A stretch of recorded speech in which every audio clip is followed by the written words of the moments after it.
morning. It's the morning DNA for August 25th, 2020. I'm Aaron Dicer, the man of a single shirt. She is Danae Hughes, the woman of a million distractions. I think I'm going to love that forever. Yeah. I was just going to say some of them just go on, even as we're starting the show. But that's just today. She's always working on something. I had a little bit of last second homework that I had to do for the show. Yeah. And I got it done. Nice. So nice. Morning to all of you, or maybe afternoon, or maybe evening. Handquake says morning, gets thumbs up from us. Handquake, thanks for hanging out. Lolly says good morning, everybody. It's interesting. I replied in the chat, morning, Lolly, and then I realized I sent it to like all of our places. She or he is on Twitch, and so people on YouTube are like, Who's Lolly? Lolly is our imaginative friend. Sorry. But also real. Nick says, so glad there's an ep today. I need the pick-me-up. Is that what we do? Do we pick people up? I don't know. Is that what happens here? I'm genuinely making this like pick-me-up thing, but I realize it looks like I'm punching myself in the face. So... Yes. I hope that's encouraging. Pick me up. Pick me up. It is fun to start the day with friends and like just a little bit of silliness. Although I do know Aaron's topic today, and I'm like, it's probably not like a pick me up. It could be. I'm hoping to make it encouraging. I am going to talk a little bit about COVID stuff later on in the show. Yeah, trigger warning. Yeah, I guess trigger warning. I think this has to be a place where we can be honest, vulnerable about everything going on in our lives. And, I think that in its own way can be encouraging, right? Where it's like, not everything is, hey, this morning's going amazing. Some of it is, I'm kind of conflicted right now. I'm kind of struggling through this right now. Let's struggle through it together and let's have grace for each other and all that kind of stuff. So yeah, we'll get there eventually. Morning to T-Train, who's hanging out on Periscope. Good morning on the T-Train. Appreciate you over there. And of course, people loving the Beware of Attack Turtle sign behind you as well. I gotta remember which way to tilt. Yeah. Do you get confused because you're looking at yourself? I went towards it. Yeah, okay. Of course I watch myself on the show. Hi, Danae. I have to tell you that congratulations on your shower this morning. Good job. Great job. You got through a shower. The other day I went to the chiropractor, and it was one of those things where I think I talked about it on our test show, maybe, where it was just a great experience, and I he really knew what was going on with me and all that kind of stuff. He gave me an exercise to do that reminded me when we were like doing this, and I'm only supposed to do it one direction to kind of correct kind of a tilt I have in my neck, and it's called the eavesdropper, and you're supposed to lean up against a wall and like move like you're trying to listen one way, but kind of keep your head straight. And so like for 3 sets of 30 seconds, 3 times a day, I just stand against our wall and pretend like I'm trying to listen to somebody on the other side. That's hilarious. It is. Stretches can be awkward, They just, oh my God, yes. Yeah. Oh my God, have you ever had a Thai massage? No, but all of a sudden I kind of want to know what you're talking about. A Thai massage? Thai massages are incredible. I don't know if anybody listening has had one before and has your own experience with them, but it's essentially you're fully clothed, and you're on a mat on the floor, like a big one. I'm already out. I don't want clothes on if I'm getting massaged. Okay. Continue. Well, when they're stretching your body, you probably and like standing on top of you and moving you and rolling you around. Got it. Yes. There's a reason for the clothes. Yep. Got it. Yeah. But it's so great because you get like incredibly stretched out, and somebody else is, moving your body for you, and you're just sort of like supposed to be this limp noodle just rolling around. But it's awkward? It can be awkward because sometimes if you open your eyes or you're paying attention or you're like your body conscious at all, like there's some things you're just like, oh, that's my ankle and that's your butt, so. Yes, a very common occurrence, I'm sure. So anyways, it has been a very interesting stretching thing for me to do those stretches and have my kids come walking around and be like, Dad, what's going on? There's just a bathroom on that side of the door, right? Dad, why are you listening to our bathroom? That doesn't make any sense. You ready to shoe a dough? Let's shoo-a-do. All right. We will get into it. Thank you again for hanging out with us this morning. We will start with the D, then the A, then the U. Do some DNA and U. The do's. Yeah, we decided yesterday was that our order of conversation is now. Denow. Denow. Your topic. Have you ever found old letters? Yeah. And you guys, again, welcome to leave your comments or stories. So I have a 3-tiered plastic drawer tub, like one of the cheap ones you get at the store. And I've had it for a long, long time. And what I've done with it through the years, essentially, is just when I find a card like that was given to me for a birthday or an occasion, or even sometimes just letters or whatever, I'll just throw them in there. And my intention has been, I'm going to organize it someday. And it's been a long, long time that I have never really organized this. But so many of your stories start off with, here's my life and how I thought I would organize it, and it's a work in progress. Which is great. We can all relate to that. We can relate to that, right? So, but this week I have a goal of going through not just these 3 drawers, but then I have an entire 2 other big things with, memorabilia in it. Sure.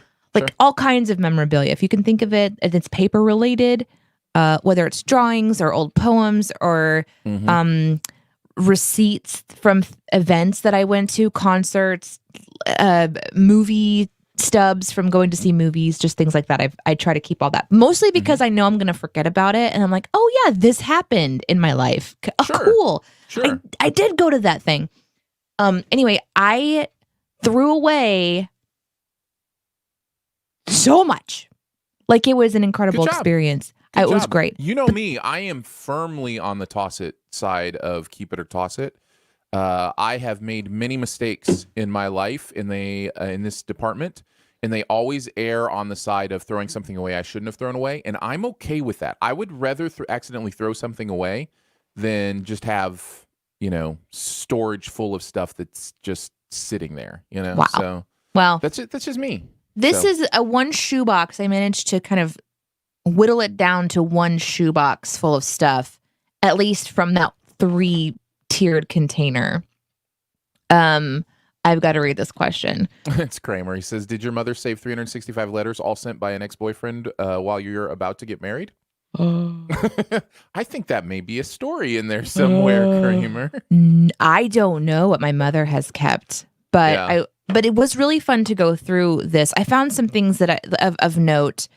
I found these letters from my mother when I went to camp when I was little. Aww. You know how you go away for a week camp? Yeah. And my mom sent me letters, and I haven't even opened them yet. But they're still unopened now? No, I mean from yesterday when I was cleaning things up. I was like, well, that's interesting. If you have unopened letters from your mom from when you were at camp. We're getting great stories, by the way. Lolly says, OMG, when I was a little kid, I'd write letters to myself about whatever was upsetting me. I used to hide them under a loose floorboard as our house was being renovated. 9-year-old me was dramatic. I came home one day and parents had the room carpeted. We later moved, but I can't stop thinking about the person who will find them one day. Oh, nice that is little so treasure. Cool. Yeah. But what a great idea to send yourself letters as you process emotion. That's amazing. Nick says, cleaning out the basement a few weeks ago, I found a bunch of old birthday cards and I gave to my wife when we were dating in college. Whoa, boy, I was a sappy mushball. I can't believe she married me. Okay. First of all, I found 2 letters from my husband, and he does not write me very often, and my heart melted yesterday. Aww. Here's one of them that I kind of set aside, and it's just he just wrote something really, really, really, really sweet, and that's not very common. So even though it's sappy, I don't know. I'm not a sappy wooey love girl, but I used to be. I'm not anymore. I've had my heart broken. In fact, speaking of broken hearts, here's one of the love letters I received from an ex-boyfriend. Was it a breakup? You said speaking of broken hearts. This wasn't a breakup letter. This was one of the sweet love letters that we got. Oh, okay. Are you gonna read it? I cannot wait to come home to your loving arms. Oh my. I dream about our house and our future, he says. Here's to one of the handful of strong women that I have in my life that That's have nice. forever changed it. Because this is for my birthday, so he was sending me like a happy birthday message, but he didn't know if he'd actually be able to call me because he was in the military. So he was in the Navy on a boat. In the Navy. I wish that I could wrap my love in a big box and send it with a big bow on it. You will just have to know that you already have that gift. Let God smile down on you on your special day. I love you and will continue to send these messages in bottles. Your devoted and loving man. Nice. Did we stay together? No. But I was like, wow. Like, okay. He was a good love letter writer. My. Danae, you won't suffer for this. What? I will certainly suffer for this. I missed a movie reference. Kramer was talking about the plot of The Notebook, which I should have known. That is. I didn't. That should have popped up in my brain. Wow. But we were bamboozled. No, it was a funny joke. The reference just went right over my head, and because I wasn't thinking like a movie reference, people were telling their own story. So, anyways, moms do that stuff, though. You know. Yeah, moms do that stuff.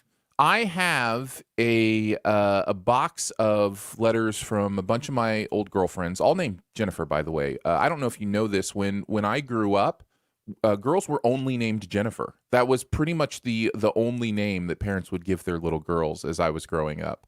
My co-host can attest to this, knowing her actual first name. What's your actual first name, Danae? Jennifer. Yeah. See, so you're doomed to be surrounded by Jennifers. So I literally have a box somewhere, unless I threw it away, which I very may well have, because honestly, why keep it? I don't know. It's not, I guess it could be an interesting thing for somebody to look at someday, but I don't know. There's a weird thing about me where I feel like to keep stuff like that feels a little bit narcissistic to me. Like I'm trying to break that part of myself that is already naturally like, hey, everybody, look at my stories. They're important. I'm going to be on, a video thing where I tell you all my important stories. And it's like I have that natural thing where I want to perform and people to see all and so like chances I have to kind of dismiss that, I kind of take them where it's like, no, it's not about me. Nobody cares about that. Denying your ego. Yeah. Whereas I'm keep like myself in balance a little bit. I'm like, yeah, I think I'm going to keep this love letter from my ex-boyfriend telling me how amazing I am. There's certainly more to it than just that part. There is the idea of how you value your past and how you see your past and what that means to you for your present. But I may still have it somewhere. But yeah, it's just full of. I had one girlfriend in particular. Her name was Jennifer. And what? No.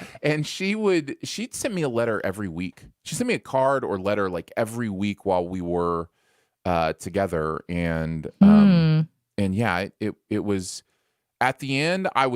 This is not good. I'm going to tell you something is going to make you think bad of me, and you should. I was immature. Okay. But we would read her letters at the dinner table, and just because they were so elaborate and well done or whatever, and we were impressed, and so it was kind of like a family you were making event fun of her. I was waiting for you to be like, and we would just roar with laughter. That's not bad. Reading a love letter to other people isn't bad. I think like if you're bashing them, there is an element of isn't this silly? There is an element of making fun and not intentional. Like I really did, care for her. I thought she was great, but it was, I don't know. It was, I think anytime you do something outside of what it's intended for, she did not intend that for my family. Sure, of course not. That's what I mean. It was awful. Dear Aaron, if I had to go back, I think that was a very immature decision. You were the stars in my sky, and like at the table, you guys are like stars in the sky. And the truth is that may have happened once with like just me and my siblings or something. You know how the brain like changes things to become a bigger story. Oh my God, than it actually is. It's so weird. You think for sure something actually happened, and then like people who would have been there are like, that never happened. It's like, man, my brain is so sure I remember that. But yeah, I don't know. I have a few letters that are a little bit iffy for me. There was a couple of them that are from, relationships that went really sour in a bad way.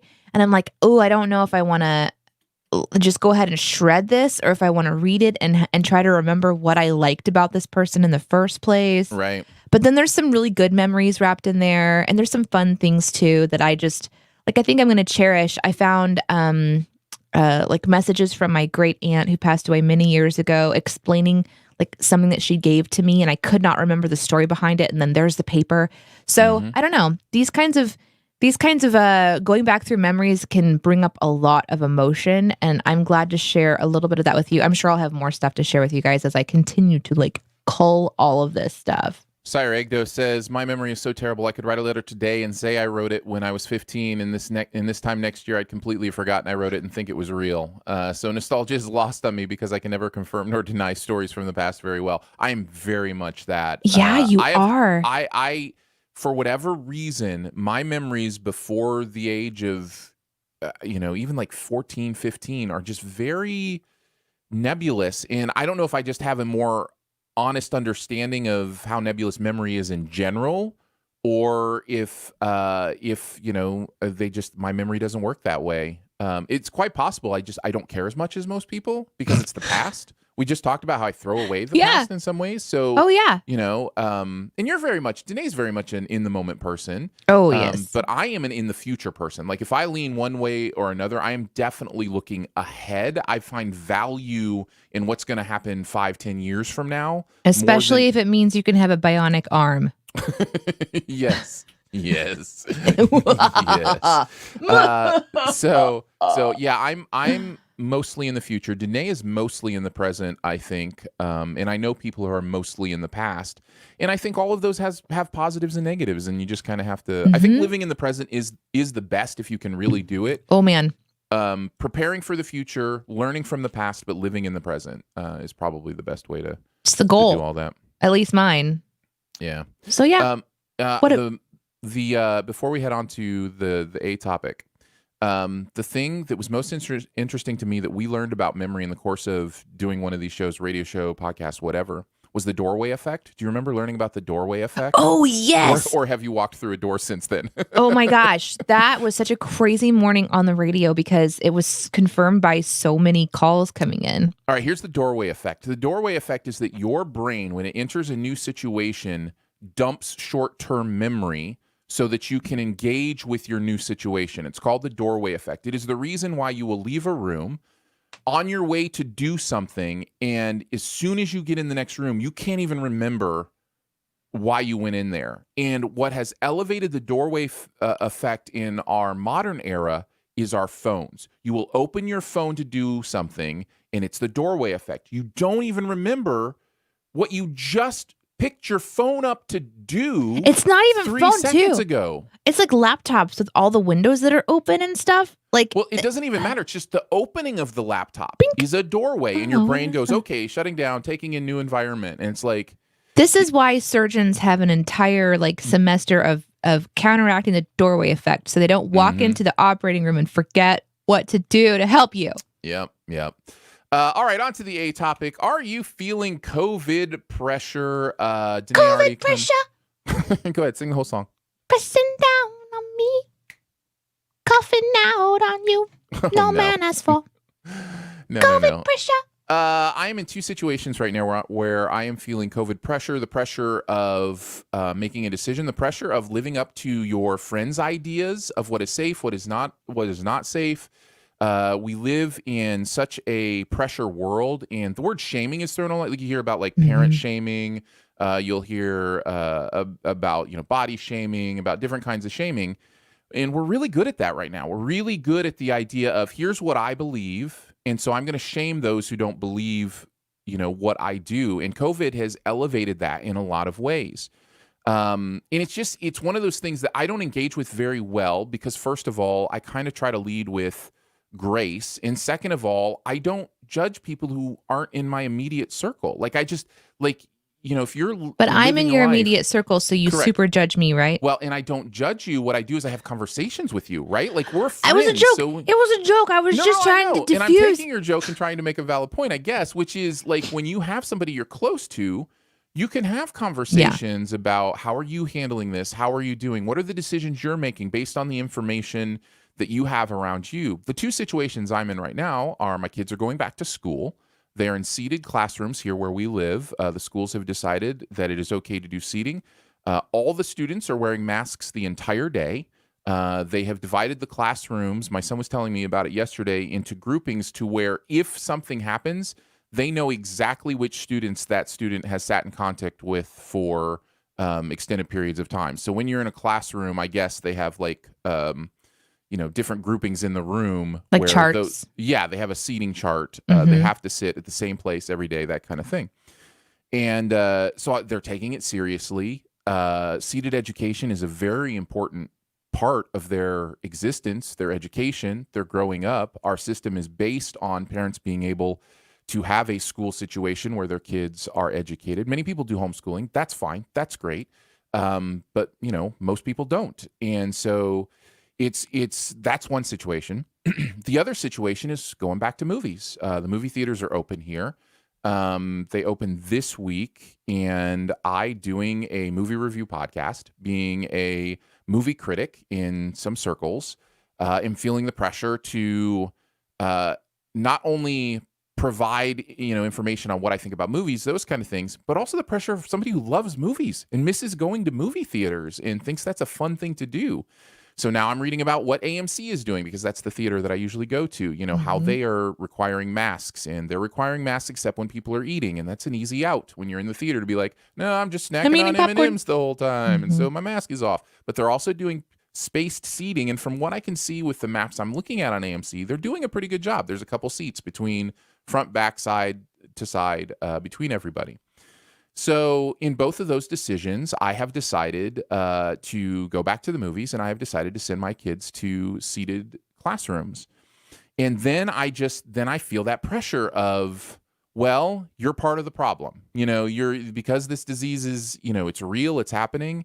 And I wish there was a way for us to understand that every situation is different, every person is different, and if it's not somebody inside your circle, we should speak in more generalities rather than specificities. And what I mean by that is the idea of always wear your mask, always be safe, understand this is a real thing, and find that common ground of, I give you the grace to live your life in a way that makes sense for what's going on in your area. That's the other thing.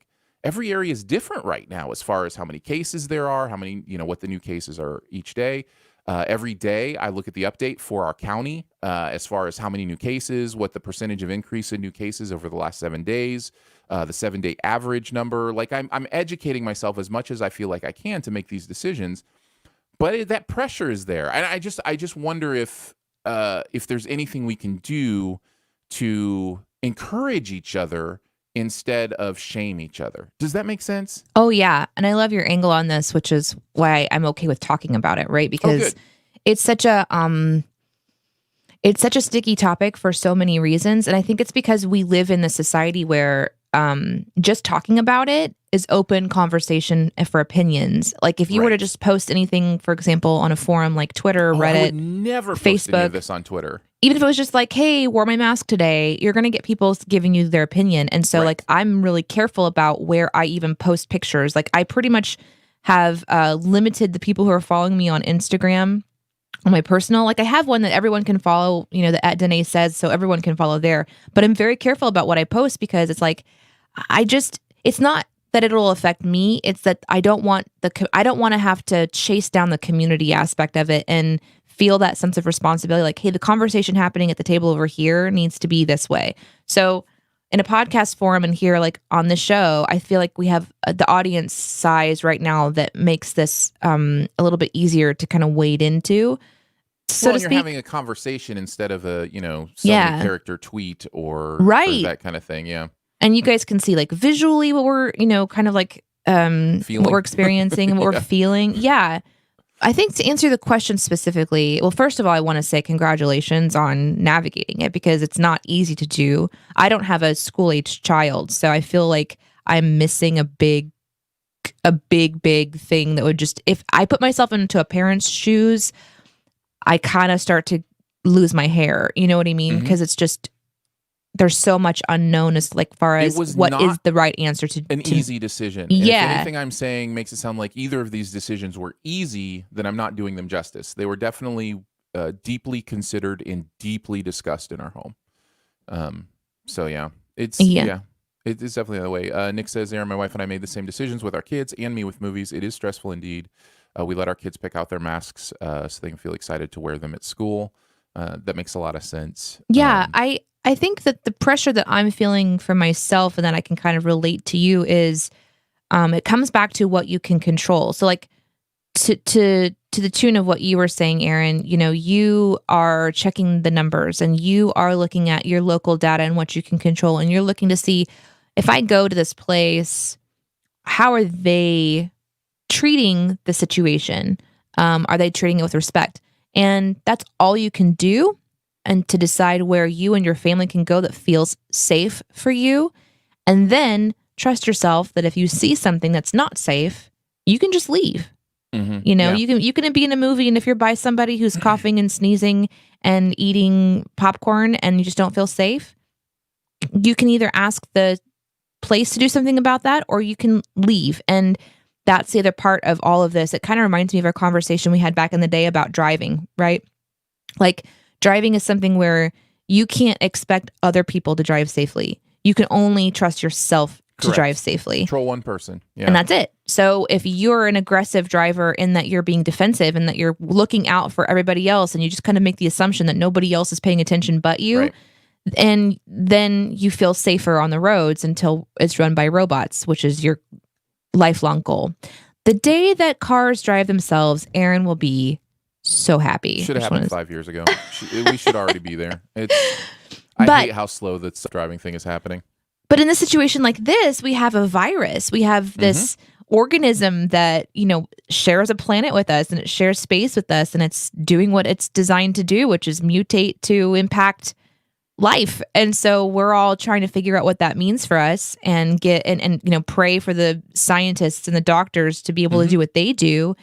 And yeah, it's a very personal thing. It's a very bubble thing. And so, like, for us, for example, when we're having friends coming over for game night, like, we're like, okay, what are we going to do? We miss friends. We want to have some people over. Let's ask some very direct, once upon a time would maybe be considered rude questions. Like, are you going to church and hanging out with a lot of people? And are you wearing a mask? Like, are you being careful? And if their answer is no, it's like, cool, we'll see you on the flip. Like, or we can do game night digitally, and you can like Skype in and hang out with us or whatever. I think the grace to let people navigate these decisions, and as long, as people are navigating it seriously, I think is a beautiful thing. There are places in my life where I'm making decisions not to do things. Primarily for me, it is about the exposure of people of risk, especially older people. Yes. I'm very aware. It is one of the reasons, unless I'm working in the sound booth and they need me to run sound, I'm not going back to church yet. Because Neither. I know a lot of those attending are older and in the risk category. Let's be honest. Before COVID, I stopped going to church. So fair enough. But you know what? The other thing too that was really cool. So yesterday we got a phone call from. So our child goes to 2 different homes. She goes to a home where there's 5 children. Then she goes to a home where there's 1 other child. And in that home with the 1 other child, it's a grandmother. It's like an extended family member that watches their actual grandchild, and then also Iris, because they love Iris very much, and it helped us out a year ago, and we just kind of keep doing it. She's an ex-school teacher. Her husband works for the post office, and Iris loves being there, and she's being so educated and loved on in a more individual way. And we got a call from her yesterday that at the post office, one of the people that works there has contracted COVID, and so they're doing a whole bunch of testing, and so she just didn't go there today.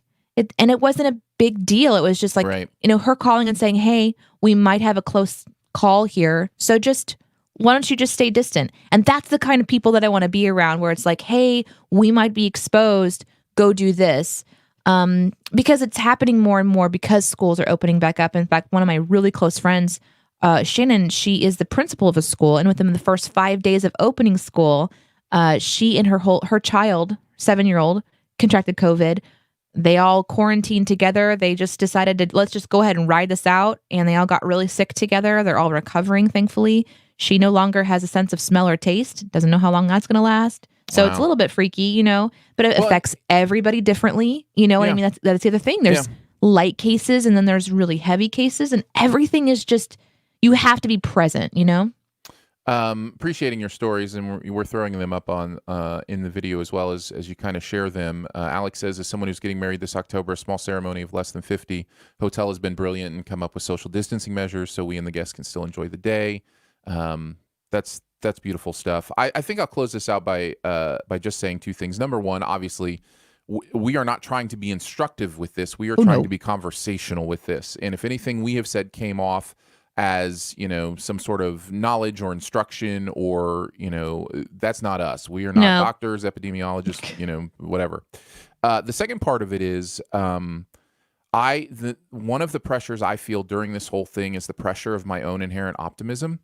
And it's this very strange thing I have where I start to get really emotional when I think about how when there are situations where it's not okay to be an optimist, where it's not okay to be like, guys, I think we're kind of approaching the other side of this. And then it's immediately like, no, we're not. And it's like, okay, I get it. It's real. And we went, but like, I look at the numbers and as a nation, like, I think we're almost in the clear. I know. And my heart so much wants to be an optimist. And then there's just like, and it just wants to come out, and then there's that pressure of, but I don't want to offend somebody, or I don't want to hurt somebody by saying that. I don't know. Well, on a global level, like, you're right to be cautious about what you say, and you can have cautious optimism. Yeah. But like on a friendship level or individual level, your optimism is needed in the world. Because there's people like me who are pessimistic and or realistic or whatever. I swing between all of them depending on my crazy chaoticness. I try to be an optimistic realist. That's what I try to be. Exactly. You're like a statistical optimist. And so I think that's really cool. I like that you said, obviously we don't know the answers to everything. We're just talking about our lives. But I think that the point here is that we all feel a sense of pressure, and we all need to have someone or somewhere that we can express our concerns.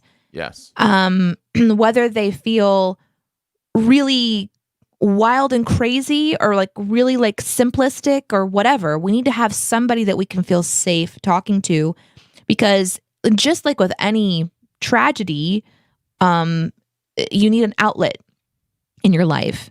Mm-hmm. And this is true for every conversation. And COVID is unique in that it's affected all of us at the same time.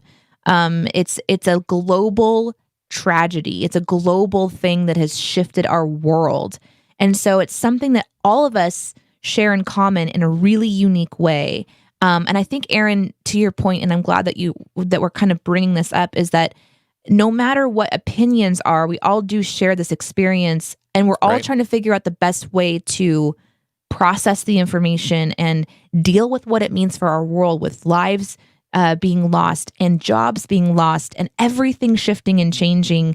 Family dynamics are changing. I know 3 people who are getting divorced right now, and probably because they've had to spend more time together than ever before and just don't know how to make it like work or whatever. You know what I mean? Like, this is a hard time. Yeah. And COVID is that stimulus, right? It's that thing that kind of like pushed all of this forward. And so, the pressure that we're feeling, it needs a release, or it finds a release in other ways where we can begin to attack each other and hurt or attack ourselves internally. Yeah. I think if the goal is to continue to edify each other, continue to be together in this, continue to encourage each other. And if somebody disagrees with you, find a way to have constructive conversation. If there's somebody in your circle, if not, I don't, it's just division. It just seeds division when you have arguments with people who you don't even know.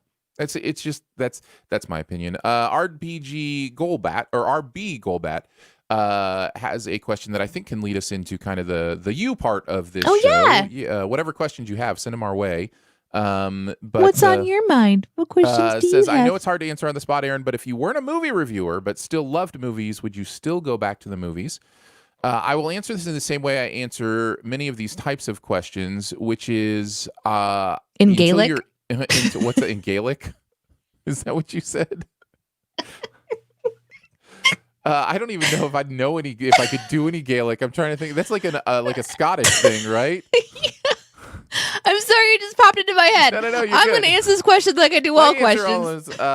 In Yiddish. No, the answer is until you've been in a situation, it is really hard to for sure say for sure what the answer would be. However, this one I feel like is yes. I think I still would be going back to movies even if I didn't have the responsibility as a movie reviewer.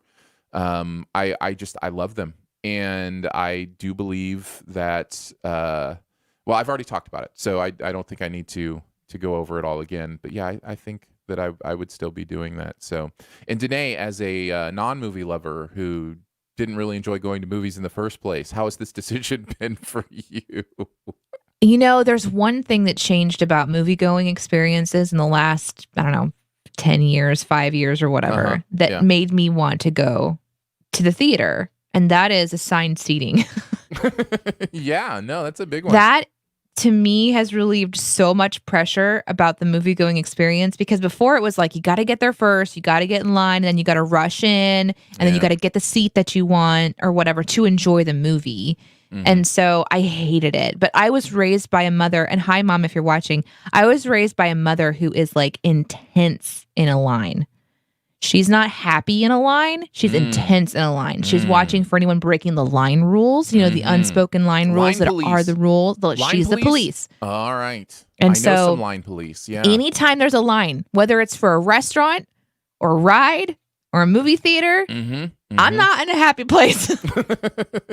So all that to say, if I was going to go back to the theater, if I could pre-purchase a ticket and I knew where I was going to be seating, and I felt safe, I might go. But to me right now, there's nothing like that's going to be stars aligning kind of a thing, Right. Yeah. There's no reason for it. But I will say this too, just super, super quick while we're getting some questions that kind of come in from you guys. When all of this started, right? Whenever like COVID went global in April, right? March. It was late March. And things started to kind of. I mean, it had already it was already other places pretty strong. I think it probably started in January in places, right? Yeah. But like as it started to kind of just become more of a conversation, I remember reading something that someone said that things would begin to go, quote unquote, back to normal-ish towards fall / the end of the year. Mm-hmm. And I remember when I heard that the first time, I was like, oh man, that's a long ride. Yeah. And so I just want to say to your optimistic, like thinking that we're there, I'm with you. But I don't know if it's true, but I want it to be so bad because I miss my friends. I miss the stuff. You know what I'm saying? I mean, it feels like the immunity studies are coming back that, it's 6 months at least and probably longer. The people who get it are immune. That's a big deal.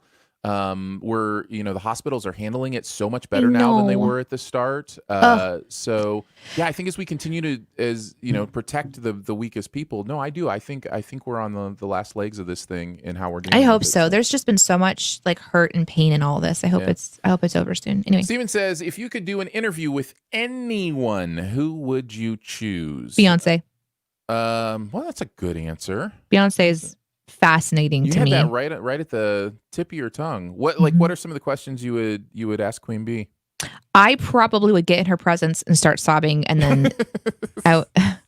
Well, we've done interviews before. Have we ever interviewed anybody where you've even had the slightest bit of like, oh, you're that person? Because like when we hung out with Lauren Daigle, she wasn't like she hadn't Daigle popped yet, right? Like she hadn't. So, yeah. I've been around famous people and I've lost my cool in a way I didn't expect. But no, none of the interviews. If it was an interview situation, usually you have a very short amount of time. And so I would definitely have to prepare some questions. Mm-hmm. But I think they would be like, did you expect, what's one of your favorite things you didn't expect to happen that's happened? How do you handle being a voice to a culture and to the Black community? How much control do you have of your content now? Like these are questions. I don't even know that she would answer that stuff. I don't know if she'd let us go personal, talking about like family dynamic, but I think just talking to her about being a mother would be really neat. There's just some things like did she have any premonitions of her trajectory as an artist? But Beyonce is one of those people that just her and Jewel. I think Jewel would be a lot easier for me to talk to. Nope, Tay-Tay. I'm lying. I would sob. What about Tay-Tay? I don't have a lot of questions for Taylor. Fair enough. I have a go-to answer as well, and I believe it's an honest answer, and that's Penn Jillette from the magician duo Penn and Teller. Yeah. Penn's a fascinating guy. I believe in some ways, and again, this maybe goes back to the narcissistic part of me. In many ways, he is the atheist version of me as a Christian. Like there's this real empathy that he has for humans and for conversations and philosophy about life, what it means. He's also 6'6". He's also gone through weight loss stuff. Like, we have a Does lot he of have the a same. pacemaker? You don't have a pacemaker, but does he No, have I one? don't. But I do have a defibrillator, and thankfully I do. But yes, he is the one I would love to sit and talk about because I talk with, and just have some of those philosophical discussions along the same lines. The Pete Holmes, comedian who does a podcast called "You Made It Weird," Oh, yeah. is also someone who has come from an evangelical background like I do, and has explored what he believes himself in a way that I find interesting. He is still open to mystery and those kind of things, but is questioning where he sees the role of the person of Jesus Christ in his world. I would love to have some of those conversations with him. So really, for me, an interview is kind of selfish in that way. Like if you're talking about who would you most want to interview, like I just want to have conversations with deep thinkers who are thinking Yeah. about the big things and how they Yeah. see the world and what it means to them. Mhm. And so yeah, those are two that kind of came I think I'd also into want to me. interview Laura Bailey. I think she'd be fun. Cyregdo says, if you could have any skill from a fantasy world, what would it be? I've always wanted to have the bow and tracking skills of an elf ranger. That's a great answer. Danae, you're more involved in fantasy That's a world hard on question. a D&D basis. I'm not even sure I know what I'm picking from, when I talk about this stuff. So Yeah, you don't know any of like the feats and things like this from the game. no.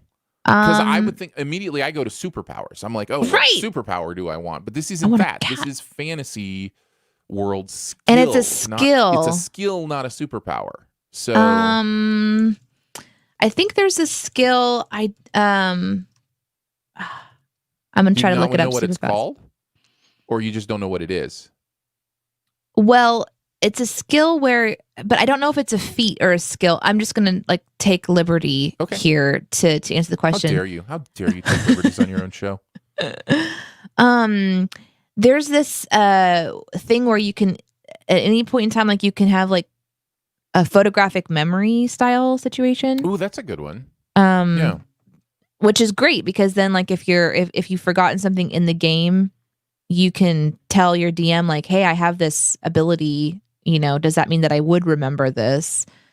So that can be kind of fun. But I like the question about being able to like track stuff too. Yeah, the elf thing is really appealing to me because there's an element of such skill with, I'm going to say, proprioception. The idea of making your body do such incredible things and being able just to be so lithe and just being able to do your environment that way. And as a bigger guy, that's not something I've ever had. So it's appealing to me to think of a world where my athleticism wasn't based on brute strength or size, but based on, flexibility and those kind of things. So that's interesting to me. So yeah. Some dex skills going on there. Absolutely. Some answers from others. Nick says casting portals to teleport to places would be nice. That's kind of a superpower though, right? I guess if we're talking about that stuff, my answer changes dramatically because yes, I want to fly. So I want to be invisible. Skills, and then there's like your class. And so I think Nick would say like he would be a spell casting class, like a mage or a wizard or something. Right. That can actually create portals. There's also an ability for you to quote unquote use magical objects. So like you have an ability to use a magical object, which means that there would be magical objects. So maybe we could just say that too, and then you could use like the wand of teleportation or something. I don't know. Cyregdo says use movies like Lord of the Rings to help you think of skills. Okay, then I want the skills of ultimate friendship like Samwise Gamgee. That would be persuasion, I'm pretty sure. Oh, okay, fair enough. Fair enough. I think I might actually have that skill a little bit. I don't know. That might actually be part of me. Thank you so much for hanging out with us again today. Of course, we've gone long because that's what we do. Yeah, Hope almost you've an hour enjoyed- this morning. What happened? Well, I mean, 48 minutes. By the time we're done, yeah, you're probably right. We'll probably cross 50. We appreciate you taking the time to be with us. We will do this Mondays and some days at 9 a.m. Central Time, as close to that as we can get. We are excited to do this. We are even more excited that somehow you've decided to join us in doing this, and that's pretty cool stuff. As mentioned before, follow at any of the major streaming platforms, even that other one with the blue FB, maybe even that one here soon. Oh, yeah. Guys, listen, we might try to actually broadcast on. Apparently, there's some people that want us to. And we're like, okay, well, that's going to be tricky since we're not on. We figure it out. are 8 subscribers away from 100 on YouTube.